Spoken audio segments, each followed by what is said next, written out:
So everyone, I got a chance to see Star Wars The Rise of Skywalker last night, and this is my non-spoiler review. I decided to not talk about any spoilers because, let's just start off with how did I feel about it.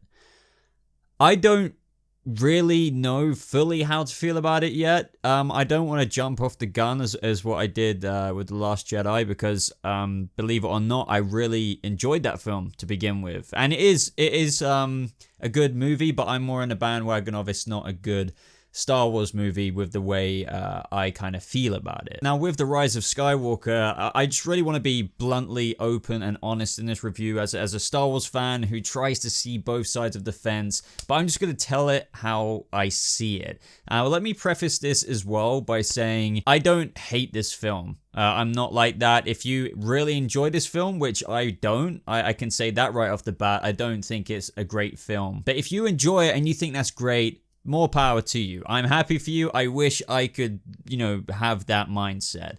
But that's just not the case for me. It just isn't. And I think, I always say, make your own opinion, form your own opinion.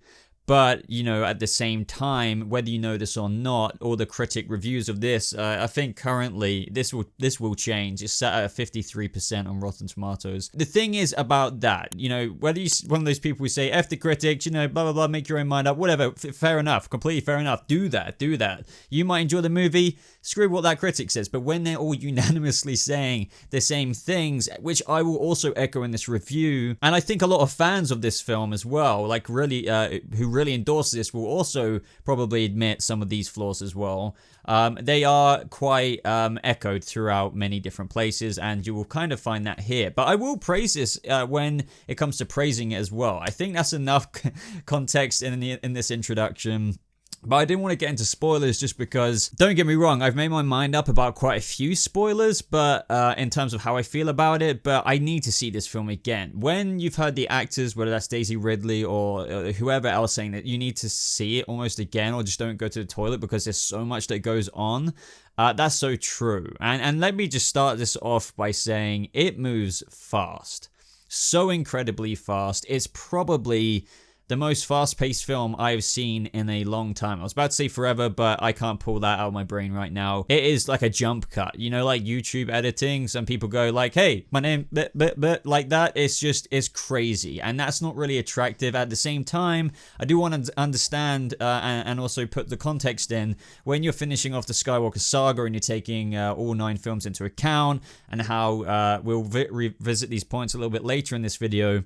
The way this sequel trilogy has been handled, and this is in my opinion, but also this is obviously echoed in a lot of the fan base. JJ set up a lot of things. I was a fan of The Force Awakens. Sure, say what you will about some of its flaws, New Hope, whatever. I really enjoyed where that could have gone. Ryan Johnson came in saying, I don't really like the setup you did, so I'm going to put more kind of setup, I guess, in this film, and change quite a lot of things. And then it's like this film just kind of tries to, and we'll get to this as well, please everyone. It's not necessarily a horrible thing because I know a lot of people like this pace, a lot of people like the action, and there's a lot of spectacle in this film, but I've seen a lot of examples going around. So the perfect example of this, with the way the story is going in this final movie, is that, in The Force Awakens when Rey first gets introduced, you see her face, she takes the goggles off, and then you see a little, you see many different scenes, and like the pacing is fairly fluid throughout. In this movie, it's like, imagine that she takes her goggle off, and then it jump cuts straight to when she's collecting her food, handing in her salvages, and all of those in between scenes are gone. It's literally like that. It's like, hi, I'm Ray, right, collecting the food. Do you want to trade in BB-8? Now, of course, there's a couple of beats in the movie which, I guess settle down for a little bit, but don't be fooled. Like, this is bang, bang, bang, bang, bang, bang, bang. And as a result, it can't help, at least to me, kind of feels a little bit disjointed, borderline kind of convoluted compared to like with the examples I've given of the previous films. And that's because they try and fan service the living crap out of this thing. Now, that's not necessarily a bad thing. It's like one thing I've kind of written down in my notes. I tried to do notes, but to be honest, I'm going off the top of my head. It's a good and a bad thing. And it did hit so many good notes for me. I enjoyed and I laughed and I smiled. There was so many moments even. There were good moments where I was just like, it put a grin on my face. But those specific moments, which I can't get into just yet because this isn't a spoiler review, it almost feels a little bit too little too late, and that's not like ending it on a negative. It's just, you know, the way the story has been conducted. It's like, even though I got a couple of moments where I was like, that's sweet, it's like, okay, but then you've got everything else. So there were moments that had me smiling. There were moments that made me geek out and feel spooked out with nostalgia. But then as the film kind of unpacks, there's this example I read somewhere else, like how I've already given that example with Rey. I think this is another thing kind of just being handed around with opinion, you know, with a lot of people kind of relating to it. It's as if JJ and the writer Chris Terrio looked at a big list, you know, of a variety of fans' needs and wants. They packed like the snowballs up in like a snowball launcher and just kept firing at the wall to see what stuck. That's quite literally it. So imagine a whole range of like the sequel fans, and then like the people who felt kind of a bit, you know, very conflicted about The Last Jedi, and then those who were felt very wronged. There's a bit for everyone, which is kind of a good thing at the same time. But then it also, as a result of that, really undermines some of the things that Rian Johnson did in The Last Jedi, like to an extreme degree. And I don't want to give stuff away there, but like it kind of does feel abundantly obvious, and this has been a subject of conversation going up online. It's like, they did have a roadmap. No, they didn't have a roadmap. Well, they did have some kind of things. Like the original trilogy didn't necessarily have a roadmap, but then George Lucas was kind of like making sure everything was going along in a certain way. One thing that I will say is, no matter what anyone says, I don't know this for a fact, I'm not going to pretend like I do, but it is evident that it suffered from different story and new script writing and new vision from the directors. No matter what, even if they did have, okay, this is ideally where we want kind of things to go, you almost can't see that with the way JJ set up The Force Awakens. Rian Johnson came in changing things with like Rey from nowhere, things like that, a whole bunch of other things. And then this last film, if you're trying to conclude all of that with JJ again, it's just like this mixed bag of messiness, even though it was glorious at times. Do you know what I mean? That's the best way I can kind of describe my mixed feelings right now. So what I have to say with my kind of analogy of just throwing at the wall and seeing what sticks with JJ and just looking at all of these different ones, some will please you, just like me, but some won't. And then as you kind of like take a back seat and try and look at the broader picture of the outside box, it's like, well, you can't help but feel like this is just a bit of a cluster F of a mess. You just can't. I mean, you can. I mean, you can have your opinion, but in my opinion, and a lot of other people's opinions, it's just a very messy film. And, you know, it's not necessarily this film's fault per se, it's because of the setup. And then the setup of the episode 8, you have two setups, and then you have a conclusion with the setups, and trying to like juggle all of these things. I'm one of those people who really wants to try and enjoy. I'm not one of those people who just jump on like a clickbaity, you know, or report any kind of news. Oh, look at the Star Wars Last Jedi, or look at, you know, what Rian Johnson's done now, look what they've said, and try and smear everything and every little second. I'm not like that at all. If anything, I try and put both feet in both sides of the fence, but it's just hard also being in that position as a fan. Because, you know, maybe it's easier if you just go down the dark side and you just like, screw it, screw the new film, screw the sequel. I try and enjoy it, but man, do they kind of make it difficult. Now, there were some huge reveals in this film. Naturally so. They wanted to answer everything that had already kind of been given answers, but like also bigger things, obviously. It still left me feeling with those big reveals and answers, you know, that go way back. Some answers that you didn't even think there were questions to. Not fully satisfied, but there were some big satisfying moments. I don't want to say that there wasn't in the story. But there was also this one moment. I think everyone keeps referring to that one moment. It's just like, why? Why?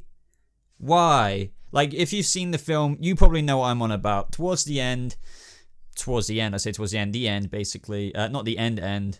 This is not going to make any sense to somebody who hasn't seen the movie. But if you are going to go watch it, I don't want to, you know, you going in with a negative mind state. You may love this moment, but it felt random. I tried to understand why they did it, but it still doesn't make sense. I could see the argument for it, but it felt unwarranted. But yeah, that I did not like that. I really didn't like that. But let's talk about the performances. So, let's start with Daisy Ridley. Say what you will about Rey. I have kind of concluded, after The Last Jedi, I did, believe it or not, when I first saw this, I wasn't on the Mary Sue bandwagon. But, and, oh man, there's stuff I need to talk about, but I can't. Either way, say what you will. I've always liked her character. In this film, she kills it. Like, as I keep saying, say what you will, or whatever anyone else is saying, and whether she knows that or whether what's been written for her, she does everything in her power to sell whatever she's been written on the paper. So if she's meant to be a powerful person in The Last Jedi or whatever, she's acting her ass off to do that. Even though I feel like she was so much better in this film than that film. Do you remember that one line in The Last Jedi? It's like, Master Skywalker, Kylo Ren, we must stop him. He's gone to the dark side of the Force. Like that delivery, that might not have been her fault, but that freaking... I can't revisit that. I can't, this isn't about that. But I guess why I'm trying to say that is because in this film, with the story, the context and everything, oh man, she was really, really good. And as for why Rey is so powerful, JJ did say before Star Wars Rise of Skywalker hit theaters that would be answered. That most certainly is answered. How do I feel about it? Yeah, again, it kind of goes back to how I said a second ago. I guess it kind of makes sense, but for some reason it's not, after you have a good meal, you feel full and you feel satisfied. It didn't hit the spot for me. It was okay, but again, I feel like it was an excuse grabber by trying, Kathleen Kennedy and JJ trying to unite everyone. Now, Kylo Ren, Adam Driver. I have to say, by the end of the Skywalker Saga, the sequel trilogy, he is by far the most interesting character overall, and I feel like the most well handled, or should I say less impacted, because of the way the films were handled. I feel kind of so thankful that Adam Driver's performance is so good, and that his character in this movie as well was, it was a very good journey for him, and ultimately he was a very good thing in this movie. Adam Driver is brilliant. He's brilliant as Kylo Ren, and I think the highlight of the sequel trilogy. Even though I love Rey, love some of the other characters like Finn, Poe, whatever, he is he's the gilded thing, if anything. And for the most part, and those who have seen the film will kind of know what I mean, their scenes together were great. They had an amazing lightsaber duel. What you've seen in the trailers, very forcey, very flippy. Don't want to spoil too much there, but it's great. Absolutely, that was cool, really cool. If you really are a fan of some of the things from The Last Jedi, such as their connection and just their compelling scenes that way, which I was, that's what I probably enjoyed most out of The Last Jedi, my favorite thing. This will be right up your street. It really, really will. Now, as for Finn and Poe in this movie, they had a lot of story given to them. Thankfully, one thing I can really sum this up in is all of this should have been introduced in The Last Jedi. Gotten rid of Canto Bight and all of that kind of stuff. And wow, the kind of story you feel a lot of fans I've seen write about wanted for Finn, for example, gets given to him in the last movie. However, as satisfying as that is, and it felt like, wow, this was really interesting. But I wish I could talk details, but it's like, wow, this is awesome for his character. But it's amongst this whole big collage, if you will, of things going on. So much things going on that it feels a bit, like Jon Snow being buried under 1,000 bodies. That's the only way I could put it. So I wish that was, brought back instead of the two setup films we kind of got. Same with Poe. He was given a bit of story. A bit of story. Yeah, I would say not as much as Finn, or maybe I didn't enjoy as much as Finn. It was good. But I feel like it was it could be almost forgettable compared to Finn's. Finn's was a lot more satisfying to me. We had some new characters like Zori Bliss. I enjoyed her, but at the same time, I keep wanting to compare it to Jon Snow. Kind of like, it's like, how many things going on in this movie can you really make a distinct thing out of? with all of that going on. Zori Bliss is kind of one of those things, unfortunately. Even though, you know, she was kind of cool, it was complimentary. I suppose, perfect way to put it, complimentary, but not focused on. Same thing with Naomi Aki's character, even though that kind of joins the stories. I can't really say too much there with certain other characters. But, you know, they also try and bring, I should have mentioned this a second ago, the kind of Trinity blueprint back. Something, again, that should have been kind of brought back a little bit, you know, in terms of episode 8, maybe. This is what I mean. If you've probably noticed by now, it's like we're being given everything in this movie, but it's the last movie. So no wonder it feels like there's so many things going on, and it's just like, what? I need to see this again. But even though there's so many things I like, there's so many things that just don't feel great at the same time. So it's you know, I think it's just, if you hear me saying this overall, does that make this sequel trilogy great? There's so many things going on in this film. So many things they're trying to pander to and make people happy about and fix. You know, whether that's from even JJ's first film with the setup or even Ryan's. That just sounds messy, doesn't it? So Leia, I think considering what happened, I am one of the people, I don't think, you know, a lot of people are saying, who feel similar to me, are saying they shouldn't have done it at all. I don't agree with that. I feel like the way they did it is fair enough. Some people are also saying, if you watch this film in 10 years time and you didn't know about the CGI kind of thing, not the CGI kind of thing, but, you know, the reused footage, even though there definitely was CGI kind of scenes which weren't reused footage, but I won't say anything about those scenes. You wouldn't really probably know all too different, so that's my argument for why I think it does fit. Although, you know, if you do know it, then you are going into it feeling like the conversations aren't mega natural, but like, you know, I think that's borderline nitpicky. I think it's fine for what they did. They did a good job at kind of completing Leia's character story arc and her involvement in this film, her involvement with Rey. So I say kudos to that. And the same thing with some of the other good parts of this film, the good characters like Lando. That was brilliant. Really, really good. I don't want to say much more than that was one of the nicest parts of this film as well. There's certain things that just hit home like that, which really put a smile on my face. But yet again, I have to counter it with there were so many things that just made me eye roll. But just like what I said about The Last Jedi, this film was a beautifully shot, cinematically engaging movie. Star Wars is always like that, whether that's from the costumes, the puppetry, just everything like that. It feels Star Warsy from that angle. The music was just so on point, easily the best in the whole sequel trilogy. And lastly, was it a satisfying end to the Skywalker saga? Well, as I said, mixed feelings. I'm gonna have to watch it again, and I feel like I want to answer that more with the spoilers in context and where I can freely talk about that with you guys openly without worrying about spoiling it and just, you know, giving reasons because of certain spoilers. Initially, right now, for where I'm sat, I think the whole sequel trilogy overall, it obviously doesn't sit well with people like me so much. As I said, when The Force Awakens came out, I had all the hopes in the world. JJ set up so much. It could have gone so many places. That was all undone for me with The Last Jedi, personally. And so that leaves me in an interesting place, and many other fans, with this movie. I kind of did say beforehand, I feel like no matter what they try and do, they can't really fix what has been lost for fans like myself. So I'll just try and enjoy it as best as I can. And I feel like that's kind of what happened.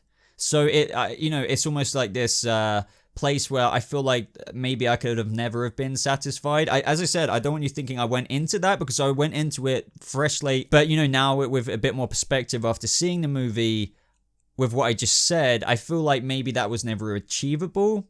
Just because I was one of the fragments of that grenade that exploded with The Last Jedi. Some landed over there, people loved it. The other fragments, like myself, landed over here, where it's like, what could they have really done? Apart from what JJ did try to do with this movie by trying to please everyone. So, you know, maybe he did all he thought he could do.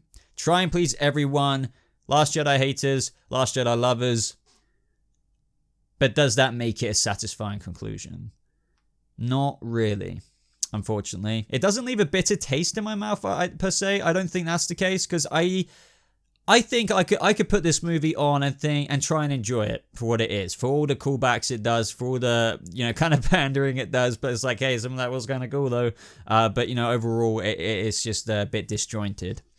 And that's, I think, the way this will forever be for people like me. But who knows, I might change my opinion one day. That's what happened with The Last Jedi. But I feel like, you know, I've been solidified quite into this lane. But yeah, that is it. That is it.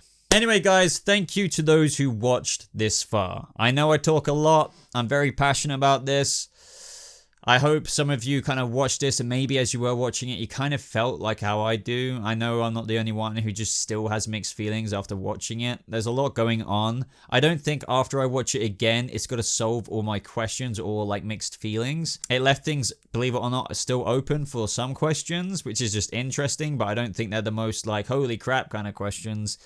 So it kind of satisfied or left it at a place in that terms, in that way. I will try my best to do a spoiler review, guys, because yeah, I'm trusting that some of you, I know this isn't a massively focused Star Wars channel, but some of you are wanting to hear my reactions to that, and then the way that was handled. Anyway, guys, like this video if you did enjoy it. Please leave me your thoughts down in the comments below about what you thought of this. But if you have to use spoilers, please try to refrain from it. But if you do, just put spoilers and then space. So, like, it's read more. So people, you know, don't get spoiled in the comments section. Would I say go watch it?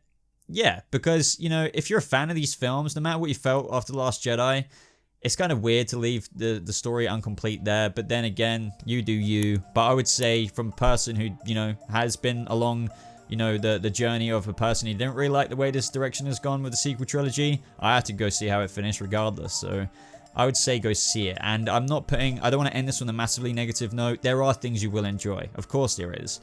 But overall, I think those who are like-minded to me will probably be like, yeah. Yeah, okay. And that's not really the way you want to end Star Wars. But I feel like it was unavoidable.